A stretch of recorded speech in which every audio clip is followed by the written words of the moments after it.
And with New and Tasty, we've been briefing the audience occasionally, you know, the fan base and all. What are you thinking? Here's how it's coming. And now we just released a new trailer yesterday, and that received a phenomenal response. And so we're excited. We mentioned the day before with Eurogamer what it takes for us for success, what it takes for us to build a new property, what it takes for us to just continue new remakes.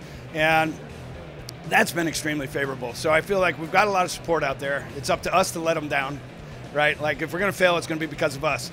I've been boisterous in the past of publishing conditions where I felt like exposure wasn't given proper due, or marketing screw-ups, or distribution screw-ups, whatever. But the fact is, this time we've really got no one to blame, so it's going to be us, you know, which is, you know, so we really feel like we really have to deliver.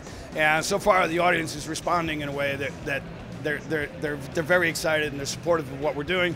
Hopefully, at the end of the day, as we deliver, I've spent nearly 2 months in the UK this year.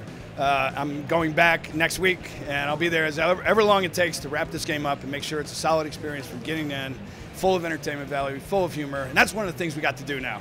I mean, Abe was always about sort of tragic comedy, right? It was like epic tragic comedy.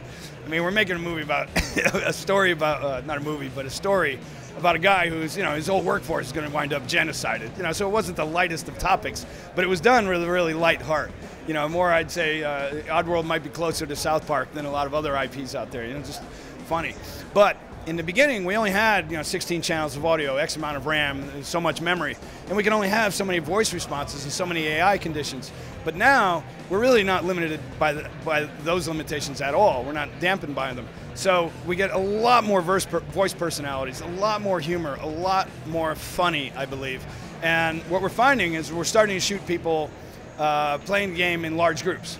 And we designed it from the beginning to be kind of an ultimate backseat driver's game, where, you know, when you watch someone else play, you can't help but go, no, you should do this, you should do that. Like you start getting engaged. You know, you don't do that with a POV shooter, right? You don't do that with a lot of games because the game is good for the person playing, but for people not playing, it's not necessarily that interesting to watch. And we always saw it differently. We always felt like the main console experience is something that's often at the center of the household entertainment experience, in the living room or on the big screen, the latest console device. And we said, well, why can't gaming be more fun for other people to watch being played? Why can't someone playing be more like watching a show for the people who aren't playing?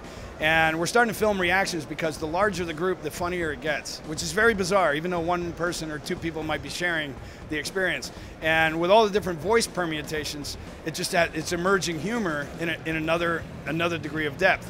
And so we're trying to maximize that as well. And so our next edit we'll reveal a lot more of the humor, the voices, the things that are going on with the AI that create more, you know, just unexpected, funny, kick in the nuts moments. You know, so you know, we hope it's going to go well. The indications are great right now, and like I said, it's going to be the audience that decides how many more games are we going to be able to build, how soon. In our model, it's very simple. It's back to the old world of business, which is you make revenue, you make profit, you reinvest, and you build it. You build bigger. And so we're not borrowing any money these days. We're risking it all ourselves. We started doing that in 2010, just bringing titles to different platforms. It's been working. The audience has been happy. You know, we've had some mistakes, we've had some learning points, but we're trying to get better all the time with what we can do. And we can, you know, what we're saying is we're doing the absolute best we can do with what we've got. Hopefully you're going to be happy with that. Hopefully you support us to do more.